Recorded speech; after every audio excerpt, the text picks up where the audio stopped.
C'est un morceau du patrimoine haut-marnais, la fontaine Wallace. Imaginée à partir de 1872 dans les fonderies de la région, elle s'est installée sur les plus grandes places du monde, comme celle de la Concorde à Paris. Mais cette fois-ci, c'est sur le parvis de la gare SNCF de Saint-Dizier qu'elle s'établit, un emplacement tout spécialement choisi par la mairie qui souhaite interpeller le visiteur dès son arrivée. La première fontaine qui a été choisie, c'est la fontaine Wallace, puisqu'elle est emblématique. On a fêté ses 150 ans l'année dernière.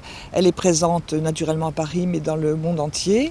Tout le monde connaît la fontaine Wallace, et donc pour le voyageur qui arrive, cette fontaine est vraiment très représentative.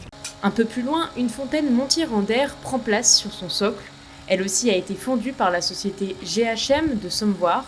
Pendant plus de 3 semaines, des dizaines d'ouvriers ont travaillé à la réalisation des 77 pièces de chacune des fontaines.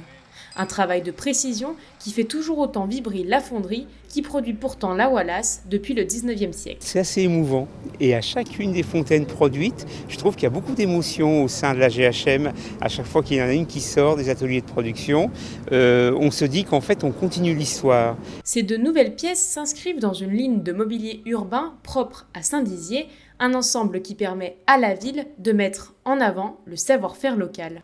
L'idée que nous avons avec Monsieur le maire de Saint-Dizier et Elisabeth Robert-Dehaut, en charge du patrimoine, c'est que cette société GHM et l'ensemble des sociétés qui sont capables de mettre en perspective les savoir-faire locaux, nous avons envie de leur dire profitez de Saint-Dizier comme une ville qui peut vous accueillir et qui demain sera la ville vitrine et le showroom à ciel ouvert des savoir-faire de notre territoire. Et pour accompagner ces 2 nouvelles fontaines, des bancs doivent également être installés sur ce parvis et c'est encore le savoir-faire local qui sera mis à l'honneur puisque la société GHM doit cette fois-ci créer des modèles du style Guimard, le célèbre créateur des arches du métro parisien.